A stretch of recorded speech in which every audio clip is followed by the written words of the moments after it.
today by columnist and broadcaster Esther Craku and political correspondent for the New Statesman, Freddie Hayward. So morning to both of you. And we're a little bit squeezed for time, but we'll get in a couple of papers this hour and you'll be back in subsequent hours. But let's kick off, Esther, with the big breaking news story yesterday of Sir Geoffrey Donaldson stepping down after facing charges of sexual offences. And the big question now, I guess, is what happens politically in Northern Ireland. Yeah, of course. Gavin Robinson, the MP for Belfast East, has now been named the interim leader of the DUP. And it's a bit of a precarious situation because obviously he's attacked opposing parties, saying that they're using this resignation as a way to attack the party and what the party stands for.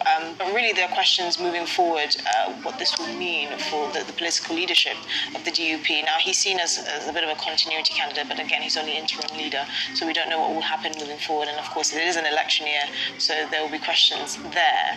Yeah, and also, Freddie, I guess the fact that Stormwater's only just gone back, having been suspended for a couple of years, and that was a significant moment, and there will be some worrying that looks less stable now as a result of this. Yeah, we have to remember that there was a small split within the party over this, and Geoffrey Donaldson was a key advocate for returning. It's been monumental. We've seen Sinn Féin come out and say that they should focus on governing for Northern Ireland, and Gavin Robinson as well has also come out and said that. So I think the focus will, the politicians at least, will try and shift it there and away from the charges themselves. Yeah. Okay, let's move on to the Mail next. They have a headline focusing on the issue of defence, which is something that the Daily Mail has been keen to push, hasn't it? They're very keen to make sure that there's enough money going into defence. Their headline, though, is interesting. Labour more trusted on defence than the Tories. And how much of a surprise is that, Freddie? Would the Tories traditionally hope to have have headway in that area? I mean, I don't think it's a surprise at all if we look at the current political climate. The Tories have a malaise across several areas. If you look at competence ratings now, we see that on the economy, on the NHS, on welfare, on nearly every single policy area.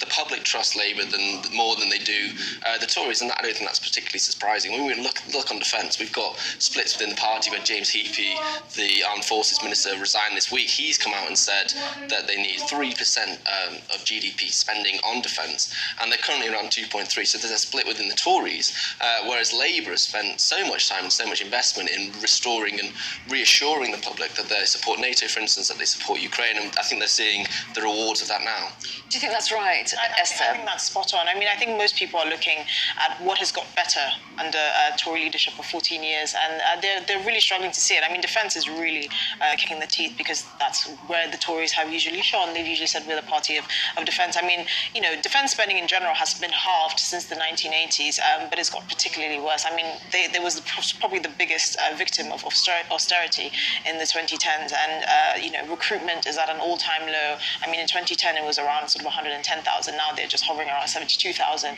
and they're actively, struggling to recruit. So a lot of things has gone wrong under Tory leadership, but particularly defence, which people are saying they're no longer seeing advertisements for defence recruitment. They used to have people on the high streets trying to recruit young people into the army. That's no longer the case. There's no longer any sort of incentives for young people to join the army. So, I mean, this is not surprising at all. That's interesting, and at a time of lots of warnings about it being a particularly unstable time, and with an increasing number of threats.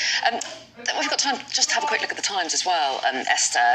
They go their own way. NHS patients facing long waits will get private care. So how is this going to work? So this is to pressure really poor-performing hospitals to actually try and improve waiting times for patients. This is an initiative that's been unveiled by Victoria Atkins, the Health Secretary. I do find it a bit, the usual sort of tinkering at the edges. I mean, I personally find how we talk about the NHS quite confusing because we never actually talk about clinical outcomes and patient care. It's usually how do we get someone to see their GP a week quicker, but it's usually we should be talking about results or outcomes for certain illnesses. So I usually pose the example of Portugal.